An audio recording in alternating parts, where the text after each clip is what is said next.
From the Sky News Centre, this is Paul Murray Live. Thank you very much, Chris. I've seen him out the back. He's got all the tools and he's just shaving. This could have been a 26-hour opus. This could have been like Lord of the Rings, the extended edition, the look of the Liberal Party, but he's going to get it down to a nice couple, and it'll be good to see. The extended edition will be, of course, later released on digital disc or DVD if you'd like to see everything that these people had to say about each other.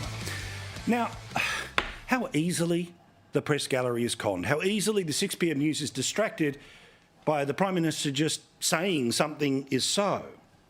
As you know, cost of living, number one issue in the country. Well, the Prime Minister gave a speech today where he used the term cost of living multiple times, so people reported today that the Prime Minister's finally got the message. Seriously? He's finally got the message. What, because he used the words cost of living? Because he said this? Our government understands the cost of living is the number one pressure on Australian families, which is why help with the cost of living is our number one priority.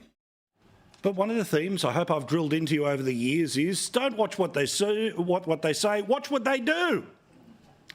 And even though they said cost of living lots of times today, the cost of living relief, help with the cost of living, our cost of living plan, responsible cost of living relief, cost of living plan, cost of living relief, $1 billion cost of living plan. The reality is that everything has got worse since they took over. Now, yes, some of that is cyclical, but it was cyclical under the last mob. But of course, that was never mentioned. It was overtly personal. When it was one interest rate rise, it was a cost of living crisis. What does 11 more of them mean? While the Prime Minister spent $450 million in the best part of the past 12 months obsessing about the voice, literally, it was more important for him to cry in the dirt of Uluru even than it was to go to mourn with the Jewish community after what happened to them on October the 7th. Priorities are nowhere to be seen. Some speeches and some yap-yap, but the reality of their actions, well, they are a great distance from their words, even when they try to pretend that these are the things they are doing. $23 billion in cost of living relief that our government is delivering. A targeted and comprehensive plan that has actually taken half a point off inflation through the year. $26 billion, half a point of inflation. But of course, inflation has gone back up over the past 2 months. Inflation on petrol is the best part of 20%. Inflation on power bills is the best part of 20%. And they want to say, well, because we spent this, it's not as big as it could have been. Well, it doesn't matter, because the crush is going on as we speak. And they're not people that are just being crushed now. They've been crushed last month, the month before, the quarter before that, a year before that, almost from day one of this government. And if the Prime Minister wants to sit in front of a bunch of people today and get a gold star and be clapped on by everyone in the press gallery because he's doing something about cost of living, could he please explain in any of his speeches why 3.7 million Australian households found it difficult to put food on the table in the past year? So he's spending $26 billion, but it's clearly not getting where it needs to go, because an absolute failure of a government dealing with cost of living is when people go hungry. In the same way that we had our national debate about Indigenous affairs, and when tens of billions of dollars are being spent, the failure is that there are people still dirt poor in the dirt in regional Australia. Now remember, of that 3.7 million households, half of everyone who is renting in the country are some of the people that are in trouble right now. Oh no, but trust us, I've said cost of living while wearing a nice suit before I bugger off to Beijing after coming back and clinking crystal with the President of the United States. A third of all mortgage holders. So these are people with a job paying off a mortgage, but they don't have enough left over to feed their family. Oh, and just to drive it home, there is a great charity which pops up all around Queensland and sets up a supermarket in one suburb every couple of weeks. And the supermarket is free. Put simply, it is free food. And there are people who are travelling hundreds of kilometres to go to it. So could somebody explain to me how the Prime Minister is actually doing anything about cost of living when this is his own country? These are people queuing for food, as if we were in the weirdest parts of the crumbling Soviet Union, or there weren't enough eggs or bread on the shelf. This was the charity that runs it, and they run it out of Queensland, again, like Food Bank. Incredible people going out of their way to help people who supposedly the government is there to help. But the government, of course, has got $20 billion in a surplus right now. How much extra are they giving to charities? Well, 4/5 of bugger all is the answer. This bloke spent $450 million on a referendum at the same time as people queue up for food in Queensland. They can come once a week to come in and pick up the groceries, and that includes non-perishable food items, that includes bread, unlimited fruits and vegetables. In Queensland, 89% of families are struggling. It's very concerning, and we're seeing it every single day. We've had people come as far as Ipswich to come and collect food in Mermaid Beach, which is, they spend half a day. And they spend half a day on public transport because they don't have a car. Imagine going from Ipswich to Mermaid Beach to be able to get a loaf of bread for free. Oh no, but this government cares. So forgive me if I give no credit to the government today for just saying cost of living a whole bunch of times, for saying that it's their number one priority when by every measure it's not their number one priority. And yes, they've said $26 billion, what, to increase the dole by $56 every 2 weeks. Now again, politicians love using these lovely big numbers because it makes it seem like they're just firing a fire hose in the direction of people who are struggling. But the reality is that money is, among other things, going to energy companies. The credit is, oh, well, we've saved 0.5% of inflation. Inflation is meant to be between 2 and 3%, or the Reserve Bank starts to say the economy's too hot and we need to put up interest rates. It's currently 5.4%. So it's almost double where it needs to be. Oh, but we saved 1/2%. It's double where it needs to be. And while the Labor lovers will say, well, the Prime Minister can't fix it all, and if you just handed out $1,000 cheques, that would be stimulatory, you'd be correct. But here are some of the policies that have made inflation worse in Australia, and they have nothing to do with Ukraine, they have nothing to do with Israel. They are decisions made by this government, by this Prime Minister, by this Treasurer. This is how they make things worse. Your power bills are going up because we are spending literally billions of dollars on the transition to renewable energy. Oh, but it'll all be cheaper. Yeah, but it has to be built. That's why your power bills go up right now.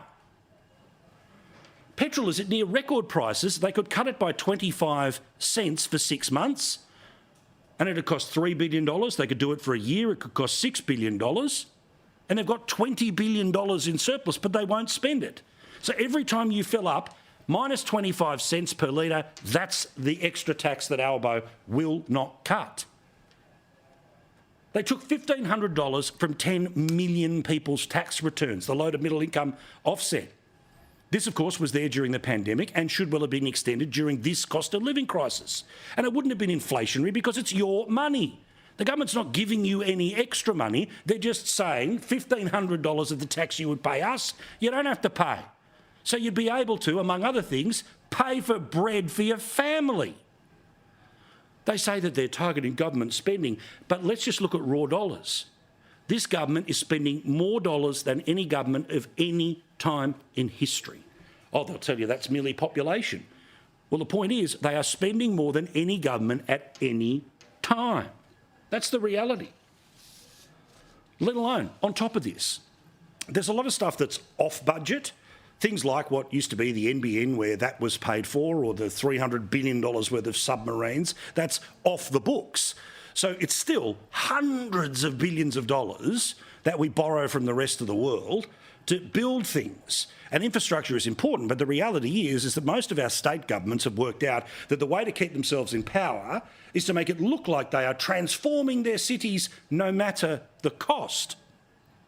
Like the absurdity of the situation in places like Victoria, like New South Wales, like Queensland, where they are spending so much money on all these tunnels and metros and all the rest of it, which are great for cities, but they're not free to build. And often it's the federal government that's going 50-50 in all of these projects, which of course is adding billions of dollars of stimulus to the economy. And the International Monetary Fund, among others, are saying this is part of the inflation problem. Of course, there's the issue of immigration.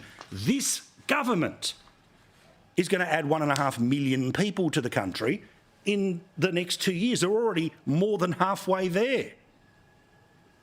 All of this, of course, means interest rates, interest rates, interest rates. And as we saw, after inflation went up for the past 2 months, retail trade is starting to go up as well. The Reserve Bank at some point is going to have to increase interest rates. They'll either do it on Melbourne Cup Day or they'll do it at the end of the year. Now, I know that they've handpicked a new governor of the Reserve Bank in the hope that she won't do it because she knows what they did to the last governor of the Reserve Bank when he raised interest rates.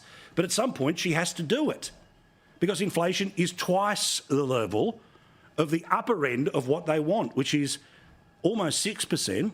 They need it to be between 2 and 3%. And then there's this factor that I've been talking about for a little while on the show. And again, I don't pretend to be an economist here, but it's just common sense. Once you've been around this stuff and you've learnt about how the world works, about what all the different inputs are and what decisions can be made by government. Now, it's not the government's decision about what the Australian dollar is worth, but when the Australian dollar is worth less than it used to be, the cost of importing everything into the country becomes more, which means inflationary. In fact, if you have a look at these numbers, from May 2021, it was 78 US cents. It's now 64 US cents. We're 14 cents lower. Think of that as 14% more expensive to bring things into the country that are made overseas.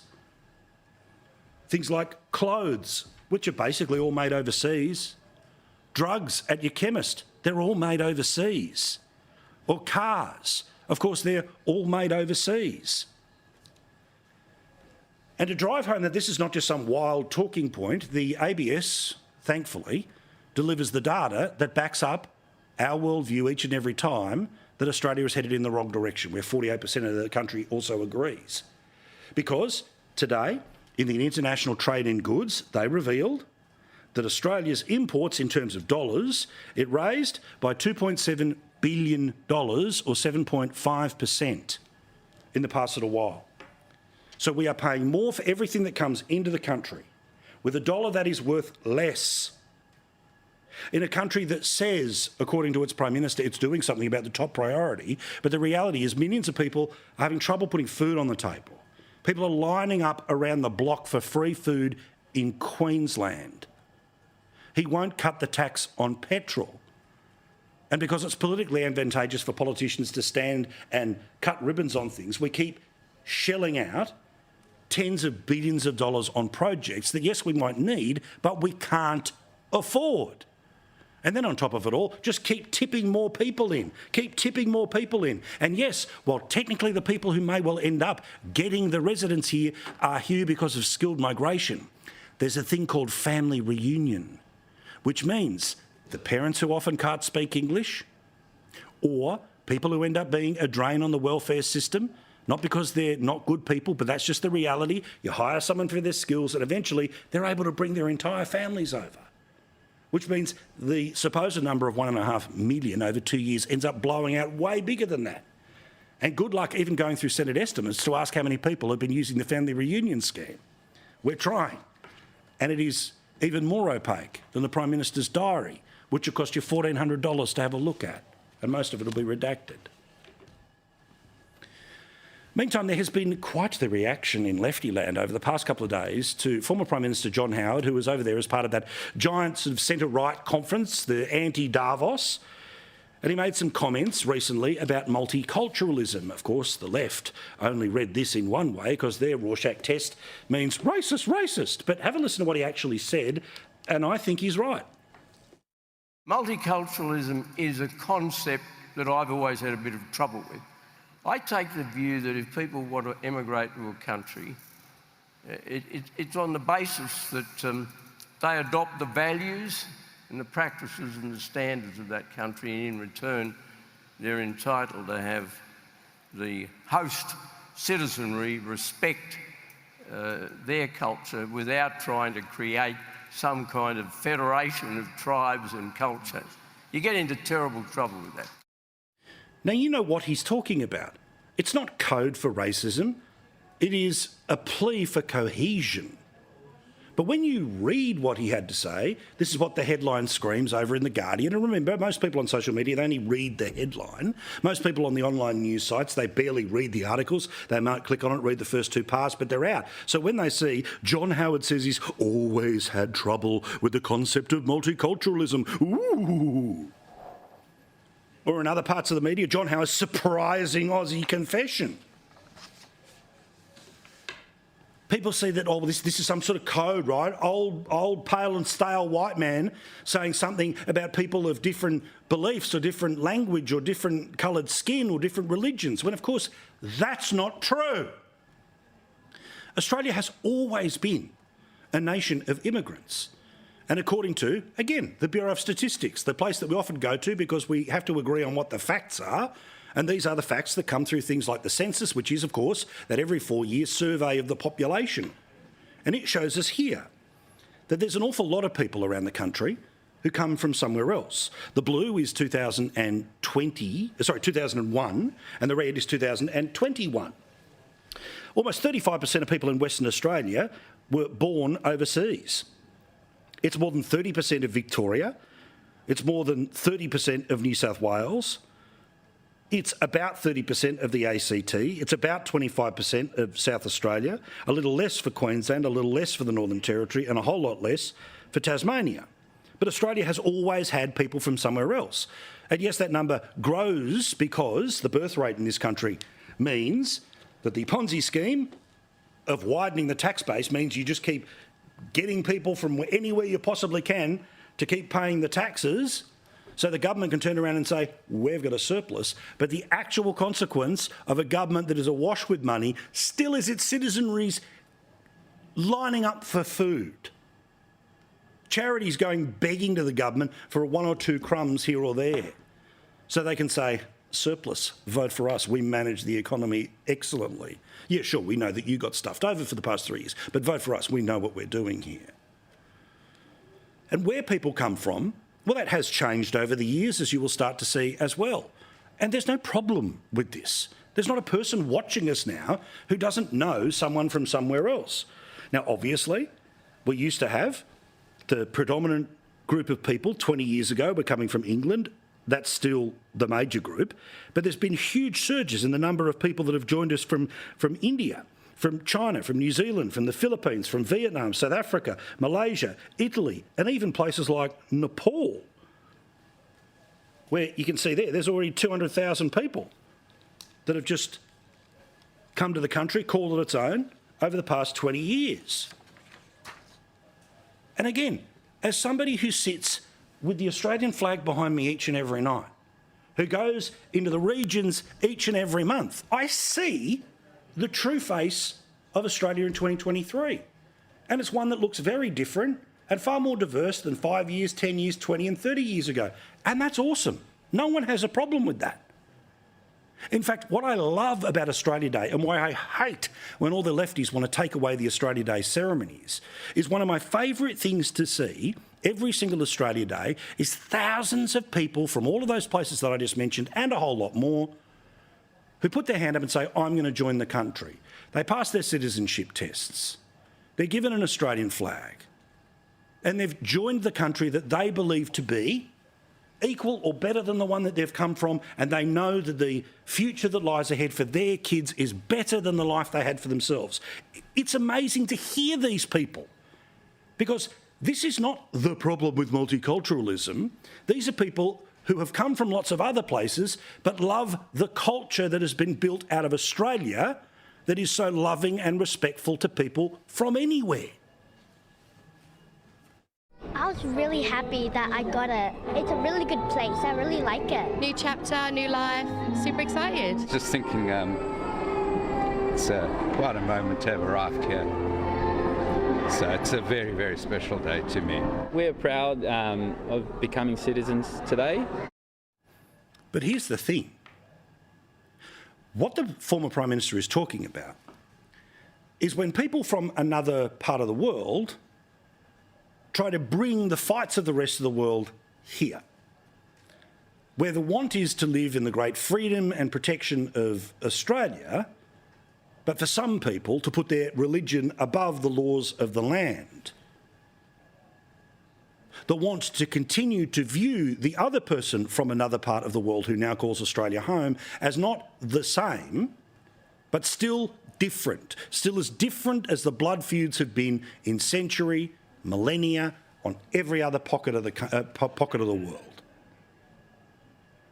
Which is why I blew up so loud when, rather than just allowing the Jewish community to have its moment after thousands of its people were slaughtered at the Opera House, yet people who wanted to bring the blood feuds from somewhere else, frankly pro-Hamas, not pro-Palestinian, pro-Hamas, wanted to scream a whole bunch of stuff that has no place on the streets of Australia. None. Zero. And the reaction of Australia should be to turn around and say, that's not on. To say that in the same way that we now have it as a criminal penalty to do a Nazi salute or to have a swastika, that there should be a criminal penalty for people who scream out, "Gas the Jews." It shouldn't be okay that a bloke who was born in Australia, supposedly a scholar of his religion, would react like this when innocent citizens of Israel were murdered by Hamas. I'm smiling and I'm happy. I'm elated. It's a day of courage. It's a day of pride. It's a day of victory. This is the day we've been waiting for. Now, of course, the extreme majority of people who believe in the same God that that bloke does are embarrassed by his behaviour. The same people who have left a series of sectarian fights around the world that have come to this country are embarrassed by people who want to ruin this country, who believe that there is some joy in the misfortune or death of another person. Again, as you've heard multiple times tonight, posters of the Israeli hostages are being torn down. Why? Now, of course, it's anti-Semitism in this particular case, but why would anyone who's living in Australia want to attack the people who are trying to commemorate, keep the memory alive of the people who are victims of evil? Equally, the joy of this country, no matter your skin colour, your language, your food, your religion, is that in this country, the law of the land is more important than the law of God. Which means things like forced marriage, not okay here.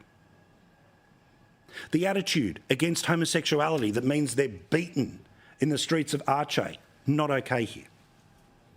The role of women to be able to wear what they want, to walk where they want, to do what they want in this country is non-negotiable. The basic respect for your fellow man, woman or child when they or their mates or their family is suffering is to offer a hand of love, not to point, laugh and rub it in.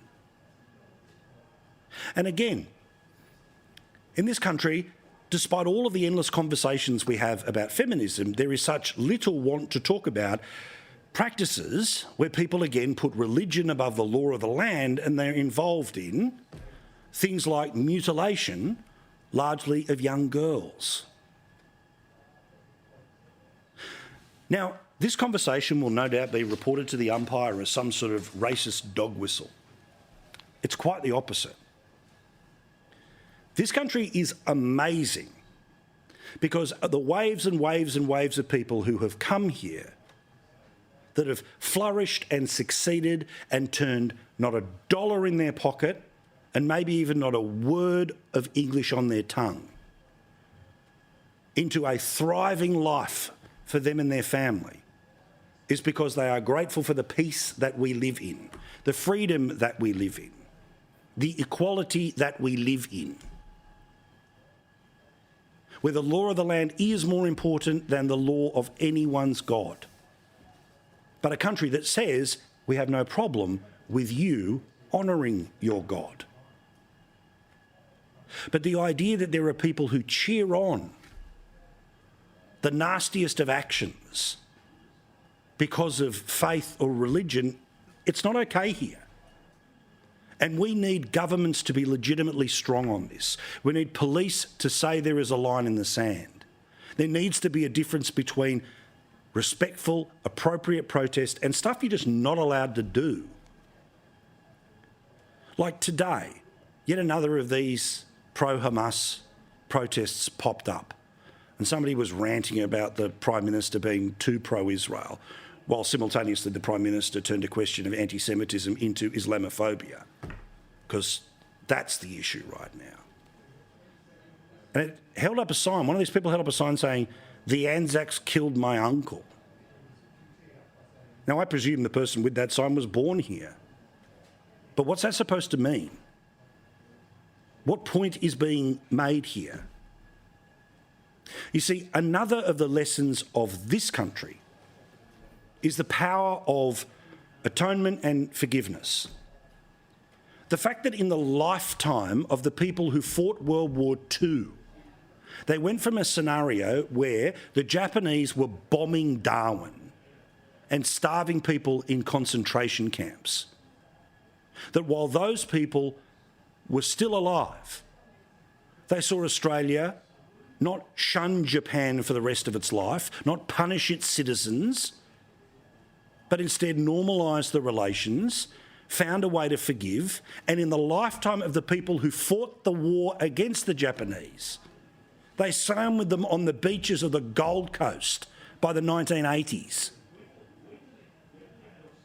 The people who believe that there is original sin that must never be forgiven, or the people who believe that their God is the only God and anyone who doesn't believe must die,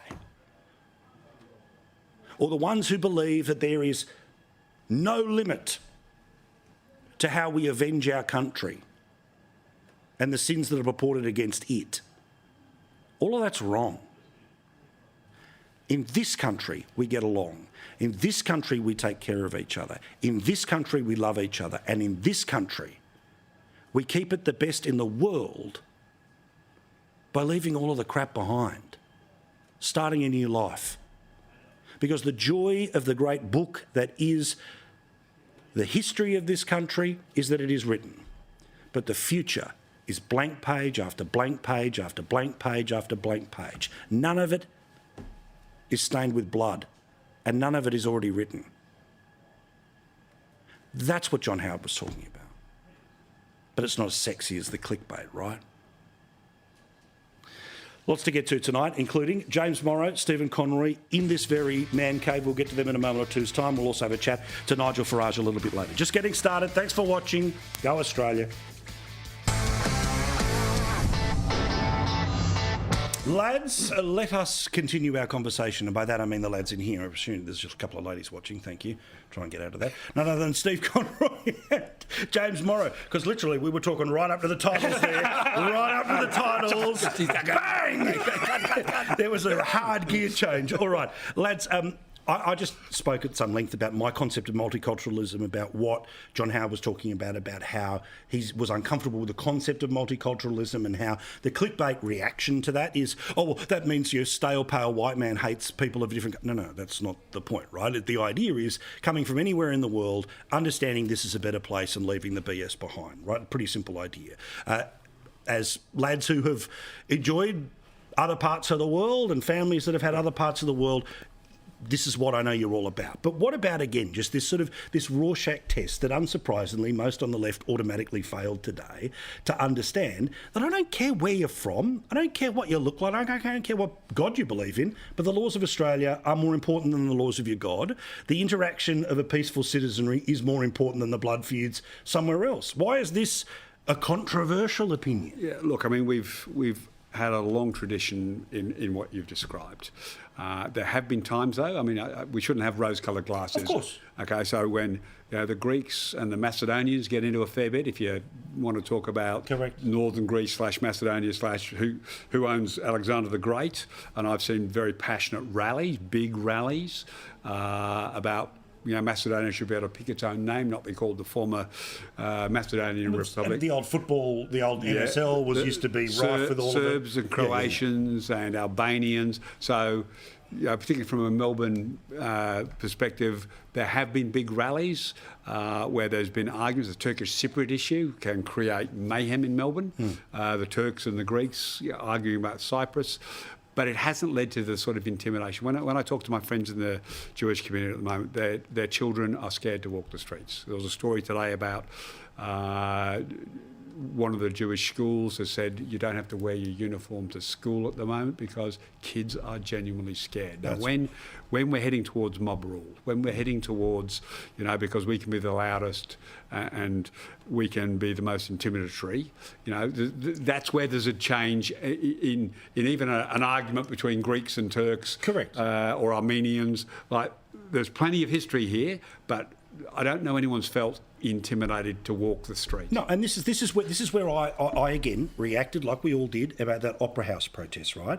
Okay, the protests that are now happening a couple of weeks later, they are different. Yes, there is still elements of those things that are uncomfortable, no question, right? But the idea that we don't know who said gas the Jews by now, that we never find the people who were in charge of that rally that got out of control, and the police themselves turn around and say, we can't control 1,000 people. Well, I mean, I just thought that the leadership of the New South Wales Police was disgraceful. I thought that the police minister, Yasmin Catley, was absolutely disgraceful the way she handled it. I can't believe that Chris Minns has let her continue in the role, quite frankly. But there's a bigger issue here, and as shocked as we all were by that, I think John Howard is right that we need to have a reevaluation of this concept of multiculturalism. You can have a multi-ethnic society, you can have a multiracial society, but it is very rare to look around the world and see a society where you put lots of people in their different cultures rubbing up against one another, and that winds up working and not being balkanized, to use a word to call out to where you were just talking about before. And I think that there's a problem here that the left in particular is guilty of wanting to exacerbate these things because it winds up undermining the sort of post-settlement, pre-migration character of Australia, which they look at as the absolute worst time in Australian history. And they want to degrade that, and create a more atomized society where people don't feel bonds to a group, Australia, a one nation, a one idea behind the country. And then, therefore, we don't have a sort of a unifying cultural idea, and then they can rewrite things the way they want to. So, okay, I'm about to put my head in the lion's mouth, all right? Feel free to join me or push me all the way in. Don't lean so forward immediately. A perfect example, again, about this concept of when you get it right versus when you get it wrong. The lockdowns, et cetera, that you had to live, particularly in Melbourne. Remember, there was this moment when we started to learn, the Victorian government, that there were thousands of people in Melbourne who weren't even hearing what was happening at 10 a.m. every single day because there was no language-specific information which was being given into certain communities. And surprise, surprise, there was COVID pop-ups all the way through here. I'm not talking about cultural practices and anything else, just that basic communication. I know this is something that feels like such an 80s idea, and I don't know whether polite society would allow us to do it, but is there not a fundamental problem when there's not an agreed fundamental language that you should be able to understand what your leader is saying? Look, I'm uncomfortable with John Howard and what he's had to say in the last 24 hours. And I know John, I've travelled with John, and I respect him a lot and his time as Prime Minister, but I think he is the wrong person to lead this debate. In 1988, he made some outrageous comments saying Australians weren't comfortable with the pace of Asian migration, okay? And it was particularly targeted at the Vietnamese community. I lived in a very multicultural, I was a Footscray councillor at this time. Okay, and we had an enormous Vietnamese population, and I'd be standing there in the mall looking around, and people just going about their lives. And I remember talking with my friends in the Vietnamese community about how uncomfortable they were with about being targeted by Howard back then. Now, today we would say the Vietnamese community are pretty much a fantastic community that have integrated well, and I'm not trying to use that in a pejorative way when I use the word integrate.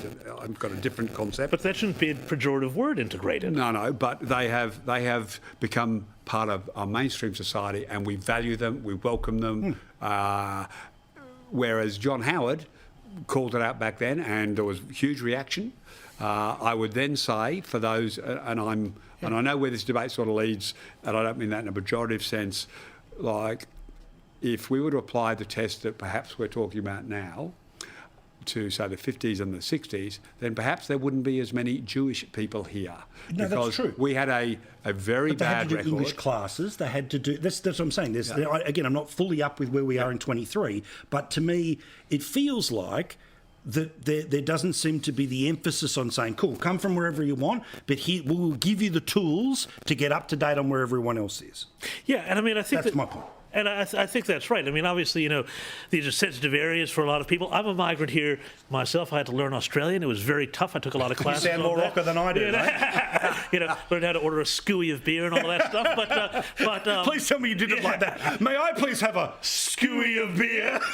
But I mean, in all seriousness, though, Paul and Stephen, I mean, this idea, though, that you cannot assert that there is this broad set of ideas that we subscribe to, and I think there are people. I know not you, but there are some people on the progressive side of politics that look at that idea and say, oh, that's anathema. We can't actually say there's a set of values you need to ascribe to about what it is to live in a place that has a very wide ambit of tolerance. And where we are now, I think, is, then people are bludgeoned into even saying, oh, well, you can't even criticize the very large number of migrants you have from anywhere in the world. They can all be English speaking. It doesn't matter, that are causing, various ructions in society and infrastructure and the economy. But the segment of population that have been the longest standout for refusing to take out Australian citizenship is the Irish. Yeah. Okay, so Sure, yeah. They are the ones who refused because they didn't want any part of colonial England. Australia being part of that. So the Irish have been the worst holdouts on actually taking out Australian citizenship because it meant they had to swear allegiance to the Queen of Australia, correct, / the Queen of England, which they've refused. So your argument is for social cohesion, become a republic. No, I'm just so that I'm a supporter of multiculturalism. Of course. Okay, and we're all trying to be very sensitive because there's apart from the complexities, in our history, there's the BS complexities on top of it. So I'm trying to put aside the BS part and say, look, if we applied a test that perhaps people might want to take out of what John Howard said today, you've got to learn English. There's some very famous, incredibly successful Australians, and I could do him a disservice, Frank Lowy for a start. Couldn't speak English. Apologies if I've got this one wrong, but I think it's Frank. Yeah, and the Lowy's made an extraordinary contribution. And there's a group of people you can put into that category that, they learnt English when they got here, but they certainly didn't have it when they got here. They wouldn't have passed an English test, and they've made an incredible contribution. Sure, but I'm saying the fact that nobody checks 5 years later. No one checks 10 years later. I don't know how you do it. Yeah, how do you do it? You're going to kick them out? Well, but this is what I'm saying. What you do, I think is you don't make assimilation a dirty word. You want to come to Australia, you become Australian. You can still be Irish or Hungarian or what do we define? Indian. So but people who don't speak English as a first language at home. I mean, there's still many communities, Italian communities. People have been here, a long period of time. Correct. The elderly Italians that came, they still don't necessarily speak, fluent to pass a test like we're talking about. But they never said. But they never sort of said to their kids, "You're going to retain being, Italian first and Australian as an afterthought." And I think that is a shift here. Many parents of any nationality or any religious affiliation that think they can stop their kids. Well, there are plenty of kids and definitely grandkids who don't end up. Well, I think we saw some of that at the Opera House the other night. That's true. All right, one more before we finish, because I know it's a big one. We had to take some time with it. What about your mate Jim Chalmers today? Apparently the way to fight inflation is to pump billions and billions of dollars into more green energy projects because eventually it becomes cheaper. What exactly is the logic here? Tell me what the talking point is. Throw some glitter on this one, because it makes zero to me. Zero to me. Well, I think Jim is acknowledging it's going to be tough to meet our 2030 target and our 2050 target, and that the government needs to step in ways that it hasn't so far to try and keep the momentum going. Now, we've got, we've had the climate wars debate for 15 years. I repeatedly say I think the argument's been lost by the people who've opposed it. We want renewables. What we've got to do, though, and I've made this argument when I was in Parliament and I make it now, is we've got to manage this transition. And that's where, whoever's in charge, the Libs didn't want to change, so there was no transition to manage, but Labor wants to see, so gas is a big part of this. The Greens of course, gas is evil, but Labor is increasingly acknowledging that. I think Chris Minns has said he's got to keep, one of the coal-fired power stations open. We're saying that gas has to be part of But that's also why Dutton's now saying nuclear, right? Like he's But I mean, moving even to this beyond new the place, isn't he? beyond the nuclear stuff. I mean, it's there's just nothing working. I've listened to the nuke debate for 15, 20, 30 years. There's still no of the small direct bury nuclear powers they're promising us that are going to be built before 2030 in the US. They're not going to get here any faster. And by then, the renewables will be much more heavily entrenched. They might be entrenched, but it doesn't mean they're going to be more reliable. I mean, the problem with renewables is that they're not spinning a turbine that puts AC current into the grid. If you even just changed the signal to the market and said you can have nuclear, that would make, I think, a difference. But even taking that off the table, nothing we do, I'm sorry, even if you're a big believer in climate, nothing we do here is going to make a difference. China's coming off the boil on this. Other countries are coming off the boil. We are going to come off the boil on this too, because it's going to be too expensive and it's not going to work. I'm sorry. Putting my It's head back in physics. another lion's mouth now. I'm just feeling a bit warm on my neck here, right? The reason that I think the net zero conversation is more complicated than I want it to be. Like, I want us to be in a scenario we are 1% of the world's thing. China's the real problem. That's the thing. But are we going to get to a stage where the Americans say, unless you have a net zero target, here's the extra price on your goods? Would the EU ever turn around and do that? Because that's what they threaten. EU absolutely that's what I'm saying. No, EU absolutely could. I don't know the US Congress. Biden might pass a reg. I don't know the Congress would back that up. Yeah, right. But EU absolutely could put a carbon tariff on. Yeah. I'm not saying that's what I want. But that's I'm straight saying protectionism. And the thing is, too, is that the EU, you look at things like, look what happened to Siemens this week. Their offshore wind projects, they pulled the plug on because they can't make them economical. We are going to wind up in the same place as Europe on all of these things. We just need to decide whether we're going to do it next year or we're going to do it in 10 years after we've invested billions of dollars and had a million brownouts and a million other economic dislocations. I'm sorry, that's just the physics and the economics of this. You know, the feeling I had about this conversation, a couple of things lacking.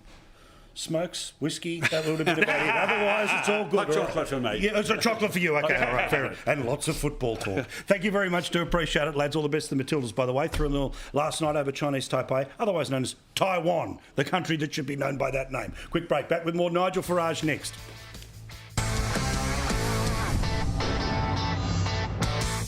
Nigel Farage is the great freedom fighter, the Brexit leader, the host on GB News, and he joins us now from merry old England right now, where, yes, they are having the same issues that we are, and no doubt he has plenty of views like we just had in the conversation around multiculturalism. But the press is in huge speculation that Nigel Farage, the man who, of course, changed England for the better, may well be on his way to I'm a celebrity, get me out of here. Now, Nigel, are you in talks? How close is the negotiation? Do you have a world exclusive for me? They approached me really quite late in the day because this whole thing kicks off in 2 weeks' time. They approached me very late in the day. They've offered the show to me before. I've always thought, no, I can't do it. I'm too busy. But I don't know. I tell you why I'm thinking about it. Well, two reasons, really. One, huge number of young people watched this programme who were like just kids at the time of the referendum, so there's a whole new audience there. Secondly, the money's not bad, and that's a consideration in life after 20 years as an MP salary. But do I really want to put myself through it? I've got a contract in a folder in my briefcase, and I've probably got a couple of days to make my mind up. And do you know what? I'm normally a very decisive person. I'm agonising over this one. All right. Now, pro, you get to come to Australia, and then maybe after it's over, you can come and visit us. That's a big pro. Con, you might have to eat bugs on national television. Yeah, well, of course, the bugs on national television would all be eating bugs soon in an effort to stop global warming. Yeah, you got to do it. Yes. Oh, my friends in Brussels are very insistent we should all eat insects, so that could be good practice for our net zero future. So much to look forward to, isn't there? Please do it. Please do it. You've got a couple of days. I think it'd be fun to watch, and we'd find a way to see what's happening on that version of the show here in Australia. You had a chance to meet Jacinta Nampijinpa-Price. She is a rock star. You know, when you're around a politician who is a once-in-a-generation talent, the capacity to unlock the minds of people who would be otherwise closed to the partisan divide. What did you think of her? So I'd met her before briefly, but that's before she was elected as a senator. That was a fleeting sort of hello. No, had the chance to spend some time with her yesterday. Yeah, likeable, logical, clear, quite concise in the way she puts things across. But I felt a certain warmth about her, a certain humanity about her. And of course, you know, she's been a singer and a music producer. She's had a proper life before getting involved in politics, and that's always a good thing. And I have to say, I think she has got an enormous future. I really, really do. I wouldn't be surprised if at some point, in the not too distant future, she didn't get to the very top. Yeah, I agree completely. Also, I've got to ask you about the same scenes that have been playing out in London as have been all the way around the world. And we've been dealing in some detail here with the concept, as John Howard has talked about the failures of multiculturalism, is that we don't care where people come from, don't care what they look like, don't care what they believe, but it is the want to leave the BS behind, to leave the blood feuds behind, and seemingly there are many amongst us who don't. You're right, and in fact I was chatting over a cup of tea to John Howard yesterday on this very subject. He's very, very clear, and he was very far-sighted about this. I'm afraid what's happening here is our police are deciding not to use the Public Order Act. We've got train stations being blocked by protesters. We've got red paint being sprayed over monuments, over buildings. We've got people chanting jihad, people chanting from the river to the sea, Palestine shall be free. And yet almost nothing gets done. None of it quite as vile as the Sydney chanting that you saw a few weeks ago. And yet, if you turn up as a white Brit and shout even the vaguest form of disapproval for what they're doing or for this display of Palestinian flags, you will be arrested. And I'm really worried about this because unless we have confidence that our police force are actually enforcing things equally and fairly, if we start to lose trust in our police, then the situation gets even worse. At the minute, on this side of the world, it all seems to be very one-sided, and I'm getting pretty angry about it. I'm with you completely. Thank you, mate. Do appreciate it. We look forward to hearing your news in the next couple of days and fitting you up for the I'm a Celebrity suit this time next week. Thank you, mate. Do appreciate it. Nigel Farage, plenty more news to come from him, but I think we know which way he may well be heading, and hopefully heading here, off to the jungle. More in a sec here on Paul Murray Live. 5 minutes away from the late debate. Now, as you know, there are beauty pageants, there are bodybuilding competitions, and funnily enough, I would qualify for neither. But somebody has actually worked out a competition that I might be interested in. It is apparently a thing called Australia's Worst Rig, to try to find blokes that look like me getting around in a pair of Speedos, or sorry, Budgie Smugglers, the official one that all of this is being flogged for. Now, apparently, if you have a six-pack, automatic disqualification. Now, I do have a six-pack, but it's right at the back of the fridge. It's right at the... Remember those bottle-os you used to go to with your dad, where he'd go and, get a whole bunch of Pilsners or something? You had to walk to the back of the shop, back of the cool room, back of the cool room. That's where I keep my six-pack. But good to know that ordinary fellas like myself can be body positive and celebrated for all that we are in all of our curves and all of our confidence. Because you must reclaim your shape, all that crap. Anyway, good to see fatties get a win every now and then. Enjoy your weekend wherever you happen to be. Go Tigers, go Yankees, go Jets, and we'll see you on Sunday night. Ta-da. Ta-da.